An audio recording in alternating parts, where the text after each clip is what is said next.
ایک عاشق رسول حضرت کعب بن مالک رضی اللہ تعالی عنہ خود اپنا واقعہ سناتے ہیں۔ احادیث کی کتابوں میں ان کا واقعہ موجود ہے۔ ان کی مغفرت کا اعلان اللہ نے قرآن مجید میں کر دیا۔ حضرت کعب بن مالک رضی اللہ تعالی عنہ اپنا واقعہ نقل فرماتے ہیں۔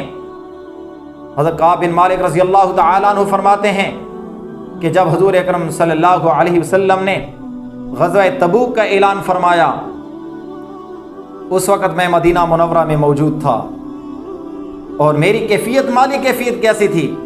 اس وقت میں مالی طور پر بھی اچھا تھا اور جسمانی طور پر بھی طاقتور تھا۔ اللہ نے اس وقت مجھے 2 سواریاں عطا فرمائی تھی، اس سے پہلے میرے پاس 2 سواریاں کبھی نہیں تھی۔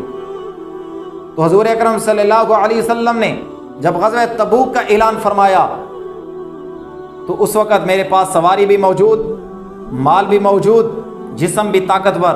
اب صحابہ کرام نے تیاری شروع کر دی۔ حضرت کعب بن مالک رضی اللہ تعالیٰ عنہ فرماتے ہیں کہ جب صحابہ کرام نے تیاری شروع کی، میں نے کہا ابھی بہت سارے دن ہیں، میں بھی تیاری کر لوں گا۔ تو میں اسی انتظار میں رہتا کہ آج بازار جاؤں گا، سفر کا سامان خریدوں گا۔ ایسے کرتے کرتے کرتے دن گزر گئے، اور جمعرات کا دن ہوا۔ حضور اکرم صلی اللہ علیہ وسلم اکثر جب سفر پر تشریف لے کر جاتے تو جمعرات کے دن سفر اختیار فرماتے۔ جمعرات کا دن آیا، میں اس دن بھی نکلا کہ بازار سے کچھ خریدتا ہوں اور لشکر کے ساتھ چلتا ہوں۔ اب لشکر روانہ ہوا لیکن میری تیاری نہ ہو سکی، اور جب لشکر چلا گیا میں نے دل کو تسلی دی کہ میرے پاس اچھی سواری ہے اور پیسہ، مال و دولت بھی ہے، میں سامان خرید لوں گا اور سفر پر نکل جاؤں گا۔ اب کرتے کرتے صحابہ کرام کا لشکر روانہ ہو گیا اور مدینہ منورہ سے کافی دور نکل گیا، لیکن میں یوں تیاری کرتے کرتے پتہ چلا کہ حضور اکرم صلی اللہ علیہ وسلم تبوک پہنچ چکے ہیں، لیکن پھر بھی مجھ سے تیاری نہ ہو سکی۔ اب اطلاع پہنچی کہ حضور اکرم صلی اللہ علیہ وسلم خیر و عافیت کے ساتھ واپس آ رہے ہیں، اور حضور اکرم صلی اللہ علیہ وسلم کا معمول تھا کہ چاشت کے وقت واپس تشریف لاتے۔ ہم لوگوں کو بھی خیال کرنا چاہیے کہ جب سفر پر جائیں تو اکثر دن کے اجالے میں گھر کی طرف تشریف لائیں۔ تو حضور اکرم صلی اللہ علیہ وسلم چاشت کے وقت اپنے شہر میں داخل ہوتے، مدینہ منورہ میں داخل ہوتے، اور جا کر مسجد میں 2 رکعت نفل نماز پڑھتے۔ اس کے بعد جا کے حضرت فاطمہ رضی اللہ تعالی عنہ کے گھر تشریف لے جاتے، پھر ازواج مطہرات کے گھر تشریف لے جاتے۔ اس کے بعد صحابہ کرام کے پاس آتے، عام مجمع میں صحابہ کرام کے ساتھ ملاقات ہوتی۔ تو حضور اکرم صلی اللہ علیہ وسلم تشریف لائے مدینہ منورہ میں۔ اب مدینہ منورہ میں حالت یہ ہوتی کہ جب حضور اکرم صلی اللہ علیہ وسلم چلے گئے تو مدینہ منورہ میں جب میں بازار کی طرف نکلتا تو میرے طرح کا آدمی مجھے نہیں ملتا، یا تو کچھ لوگ منافق مجھے ملتے جن کی منافقت ظاہر تھی، یا کچھ معذور تھے جو لولے تھے، لنگڑے تھے، اللہ کی طرف سے ان کو اجازت تھی، وہ معذور تھے، لیکن میری طرح کا تندرست اور مالدار آدمی مدینہ منورہ میں موجود نہیں تھا۔ تو جب حضور اکرم صلی اللہ علیہ وسلم تشریف لائے تو مجھے شرم و حیا آ رہی تھی کہ حضور صلی اللہ علیہ وسلم کا سامنا کیسے کروں۔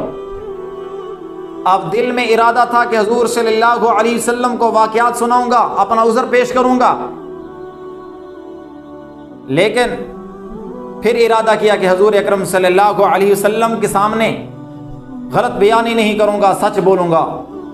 اب صحابہ کرام حضور اکرم صلی اللہ علیہ وسلم کے پاس آ رہے ہیں، جو صحابہ ملاقات کر رہے ہیں، حضور اکرم صلی اللہ علیہ وسلم مصافحہ کر رہے ہیں۔ منافق آتا ہے حضور اکرم صلی اللہ علیہ وسلم کے سامنے عذر پیش کرتا ہے کہ میرا فلاں کام تھا، فلاں بیماری تھی۔ حضور اکرم صلی اللہ علیہ وسلم سلام کرتے ہیں، پھر ان کے لیے مغفرت کی دعا کرتے ہیں، اور باطن ان کا اللہ پر چھوڑ دیتے ہیں۔ بھئی ظاہر صحیح ہے کہ آپ نے عذر پیش کیا، قبول ہو گیا۔ اب حضور اکرم صلی اللہ علیہ وسلم کے پاس جب کعب بن مالک رضی اللہ تعالیٰ عنہ گئے تو حضور اکرم صلی اللہ علیہ وسلم نے پوچھا، کعب بن مالک آپ کیوں نہیں آئے؟ یہی سوال حضور اکرم صلی اللہ علیہ وسلم نے تبوک میں بھی پوچھا تھا کہ کعب کا کیا حال ہے، کعب بن مالک کہاں ہے؟ تو اس وقت ایک آدمی نے کہا تھا کہ کعب بن مالک کو فرصت کہاں، وہ تو بہت مالدار ہو گیا ہے، اپنے کندھوں پر چادر لٹکائے پھرتا ہے، وہ کہاں غزوے پر تشریف لاتا ہے۔ تو حضور اکرم صلی اللہ علیہ وسلم کے پاس اس وقت حضرت معاذ رضی اللہ تعالیٰ عنہ موجود تھے۔ انہوں نے کہا یا رسول اللہ یہ غلط بیانی کر رہا ہے، ہم نے حضرت کعب بن مالک کے درمیان خیر و بھلائی دیکھی ہے، اس کے علاوہ کوئی عمل نہیں دیکھا۔ تو اب جب حضور اکرم صلی اللہ علیہ وسلم بھی جانتے تھے میرا سچا صحابی ہے، حضور اکرم صلی اللہ علیہ وسلم کے پاس جب کعب بن مالک گئے تو حضرت کعب رضی اللہ تعالیٰ عنہ فرماتے ہیں حضور صلی اللہ علیہ وسلم مسکرائے، لیکن مسکرانے میں بھی غصہ تھا۔ اب کعب بن مالک رضی اللہ تعالیٰ عنہ جب ملے تو حضور اکرم صلی اللہ علیہ وسلم نے پوچھا اے کعب آپ کیوں نہیں آئے؟ تو حضرت کعب بن مالک رضی اللہ تعالیٰ عنہ نے فرمایا یا رسول اللہ دنیا کا کوئی اور آدمی ہوتا تو میں بہانہ کر دیتا، مجھے بولنے کا بھی ملکہ ہے، لوگوں کو تسلی دینے کی بھی اللہ نے مجھے یہ طاقت دی ہے کہ آدمیوں کو مطمئن کر دیتا ہوں، لیکن جب سامنے آپ کی ذات ہو تو میں کوئی عذر پیش نہیں کر سکتا۔ یا رسول اللہ میرا کوئی عذر نہیں، اللہ نے مجھے صحت بھی دی تھی، مال بھی دی تھی، لیکن میں سستی کی وجہ سے آپ کے ساتھ تشریف نہیں لے جا سکا۔ حضور اکرم صلی اللہ علیہ وسلم ناراض ہوئے، فرمایا کعب بن مالک جاؤ، آپ کا معاملہ اللہ کے سپرد ہے۔ اب جب حضرت کعب بن مالک رضی اللہ تعالی عنہ وہاں سے نکلے تو حضرت کعب بن مالک رضی اللہ تعالیٰ عنہ فرماتے ہیں کہ میرے ساتھ میرے قبیلے والے بھی چل پڑے، میرے خاندان والے کہنے لگے عجیب آدمی ہے تو، حضور اکرم صلی اللہ علیہ وسلم کو ناراض کر دیا، کیا وجہ تھی؟ آپ بھی بہانہ کر دیتے، عذر پیش کر دیتے۔ گھر والوں نے بات سنائی، اتنی باتیں سنائی کہ حضرت کعب بن مالک رضی اللہ تعالیٰ عنہ فرماتے ہیں کہ میں نے بھی ارادہ کر لیا کہ جا کر حضور اکرم صلی اللہ علیہ وسلم کے سامنے کوئی جھوٹا عذر پیش کرتا ہوں تاکہ حضور اکرم صلی اللہ علیہ وسلم خوش ہو جائیں۔ لیکن پھر میں نے پوچھا کہ میرے خاندان والوں بتاؤ یہ ناراضگی صرف میرے ساتھ ہے مدینہ منورہ میں یا کوئی اور بھی ہے؟ تو انہوں نے بتایا دو ساتھی اور ہیں، دو ساتھی اور ہیں۔ پوچھا کون سے؟ کہا مرارہ بن ربیع اور ہلال رضی اللہ تعالی عنہ، ہلال بن امیہ، مرارہ بن ربیع اور ہلال بن امیہ۔ اب یہ دو ساتھی جب ان کو ملے کہنے لگا میرے دل کو تسلی ہو گئی۔ میں نے کہا اب سچ بولا ہے، جب میرے ساتھ دو اور ساتھی ہیں میں غلط بیانی نہیں کر سکتا، اب میں اللہ کے فیصلے کا انتظار کرتا ہوں۔ حضرت کعب بن مالک رضی اللہ تعالیٰ عنہ فرماتے ہیں اب حضور اکرم صلی اللہ علیہ وسلم کی مجلس سے جب واپس آئے میں طاقتور تھا، میں زور والا تھا، لیکن جو دوسرے اور صحابی یہ تھے حضرت مرارہ بن ربیع اور ہلال بن امیہ رضی اللہ تعالیٰ عنہ، وہ بوڑھے تھے، کمزور تھے، وہ جیسے ہی گھر آئے تو انہوں نے رونا شروع کر دیا، وہ ہر وقت روتے رہتے۔ اب حالت یہ ہوئی کہ 50 دن گزر گئے لیکن حضور اکرم صلی اللہ علیہ وسلم ناراض ہیں، اور حضور اکرم صلی اللہ علیہ وسلم نے اب 50 دن کے بعد اعلان کر دیا کہ ان 3 صحابہ کرام کے ساتھ جنہوں نے سچ بولا حضور صلی اللہ علیہ وسلم کے دیوانے، یہ 3 دیوانوں کے ساتھ کسی نے بات نہیں کرنی۔ حضور اکرم صلی اللہ علیہ وسلم نے جب صحابہ کرام کے ساتھ یہ اعلان فرمایا تو حضرت کعب بن مالک رضی اللہ تعالیٰ عنہ فرماتے ہیں کہ میں بازار کی گلیوں سے گزرتا تو کوئی صحابی مجھے سلام نہ کرتا، نہ سلام کا جواب دیتا، ہم سے کوئی بات نہیں کر رہا تھا۔ وہ صحابہ کرام 2 صحابی تو گھر میں بیٹھ گئے، ہر وقت ان کی رونے کی حالت، یا اللہ ہم سے کیا غلطی ہو گئی، رسول اللہ ہم سے ناراض، لیکن میں طاقت والا تھا، میں بازاروں میں جاتا، لیکن حالت میری یہ ہو گئی تھی کہ پورا مدینہ منورہ کا بازار مجھ سے ناراض، کوئی مجھ سے بات نہیں کر رہا، یہ مدینہ منورہ کی گلیاں، یہ گھر مجھے بیگانہ لگنے لگے، مجھ پر زمین تنگ ہونے لگی، کوئی مجھ سے بات ہی نہیں کر رہا تھا۔ لیکن میں مسجد میں جا کر حضور اکرم صلی اللہ علیہ وسلم کے قریب کھڑے ہو کر نماز پڑھتا، اور میری حالت یہ ہوتی کہ جب میں نماز پڑھتا تو حضور اکرم صلی اللہ علیہ وسلم رحمت للعالمین، صحابہ کرام پیارے تو تھے لیکن رب کا فیصلے کا انتظار تھا، تو حضور اکرم صلی اللہ علیہ وسلم مجھے دیکھتے، اور جب حضور اکرم صلی اللہ علیہ وسلم کو میں دیکھتا تو حضور اکرم صلی اللہ علیہ وسلم چہرہ مبارک پھیر لیتے۔ کیا دیوانہ پن تھا، کیا وہ منظر تھا کہ عاشق کا انداز دیکھے کہ حضور اکرم صلی اللہ علیہ وسلم کو چھپ کے دیکھ رہے ہیں، حضور اکرم صلی اللہ علیہ وسلم سے بات کرتے تو حضور اکرم صلی اللہ علیہ وسلم بات نہ کرتے۔ تو حضرت کعب بن مالک رضی اللہ تعالیٰ عنہ فرماتے ہیں حضرت قتادہ رضی اللہ تعالیٰ عنہ میرے چچا زاد بھائی مجھے سب سے زیادہ پیارے تھے، وہ بھی مجھ سے بات نہیں کرتا تھا۔ ایک دن وہ باغ میں بیٹھا تھا، باغ کی چار دیواری کے اوپر میں چڑھا اور چھلانگ لگائی، اندر چلا گیا۔ اب میں نے اس کو سلام کیا لیکن اس نے میرے سلام کا جواب نہیں دیا۔ پھر میں نے دوبارہ سلام کیا، پھر اس نے جواب نہیں دیا۔ پھر میں نے کہا، تیسری بار سلام کیا اور کہا کہ تجھے اللہ کی قسم یہ بتا کیا میں اللہ اور اللہ کے رسول کے ساتھ محبت نہیں کرتا؟ اب چچا زاد بھائی ہے اور محبت دونوں میں زیادہ ہے، لیکن رسول اللہ کا حکم ہے تو بات نہیں کر رہا۔ تو حضور اکرم صلی اللہ علیہ وسلم کا صحابی ابو قتادہ رضی اللہ تعالیٰ نے آگے سے جواب دیا کہ اللہ اور اس کا رسول جانتا ہے کہ تو اس سے محبت کرتا ہے یا نہیں کرتا۔ حضرت کعب بن مالک رضی اللہ تعالیٰ عنہ فرماتے ہیں اس وقت میری حالت کیا ہوگی کہ جو مجھے سب سے زیادہ عزیز تھا وہ بھی مجھ سے بات نہیں کر رہا۔ تو میں وہاں سے واپس مڑا اور دیوار کے اوپر سے چھلانگ لگائی، واپس آ گیا۔ اب مدینہ منورہ کے بازار میں کھڑا ہوں، غسان کا ایک ذمہ دار آتا ہے جو وہاں غلہ بیچتا ہے، سبزیاں بیچتا ہے۔ انہوں نے کہا کہ کعب بن مالک کون ہے؟ میں اس سے ملنا چاہتا ہوں۔ مدینہ منورہ میں صحابہ کرام بیٹھے تھے، انہوں نے مجھے دیکھا اور اشارہ کیا کہ وہ۔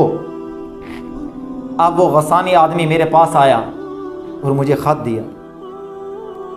کعب بن مالک رضی اللہ تعالیٰ عنہ فرماتے ہیں میں پڑھا لکھا ہوا تھا آدمی تھا، میں نے خط پڑھا۔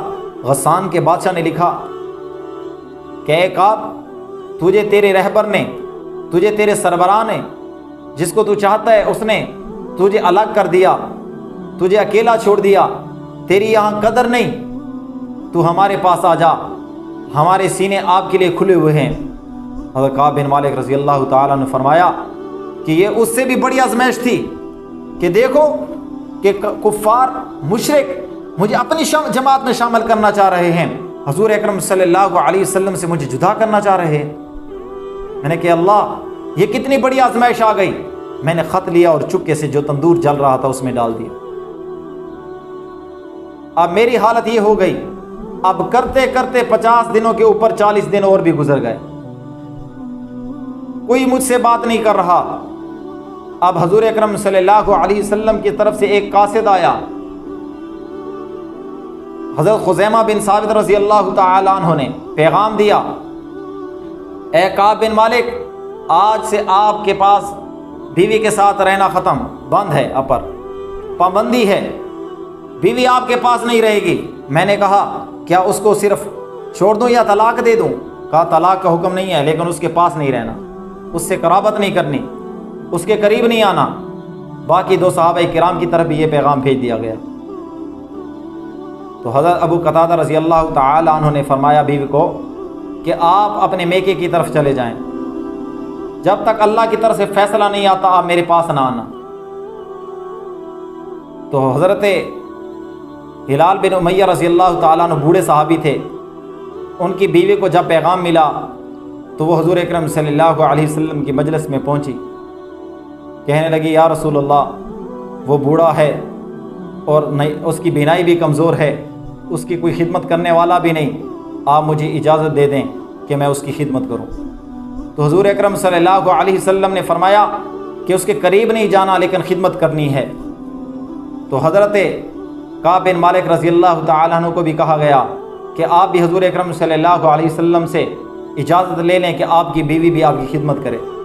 تو حضرت کعب بن مالک رضی اللہ تعالیٰ عنہ نے فرمایا کہ میں کمزور نہیں، وہ تو ہلال بن امیہ رضی اللہ تعالیٰ عنہ بوڑھے ہیں، ان کو خدمت کی ضرورت ہے، میں اپنا کام خود کر سکتا ہوں۔ انہوں نے اپنی بیوی اپنے میکے میں بھیج دی، وہ بیوی میکے میں چلی گئی۔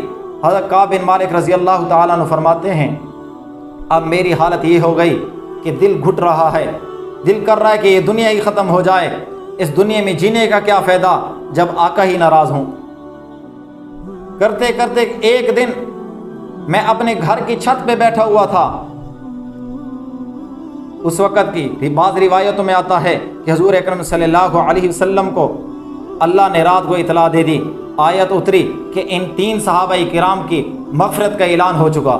ام سلمہ رضی اللہ تعالی عنہ حضور اکرم صلی اللہ علیہ وسلم کے پاس موجود تھیں. فرمایا یا رسول اللہ اس بات کا اعلان صحابہ کرام کے درمیان کرنا دوں کہ ان کی مغفرت کا اعلان ہو گیا. تو حضور اکرم صلی اللہ علیہ وسلم نے ام سلمہ رضی اللہ تعالیٰ کو منع فرمایا.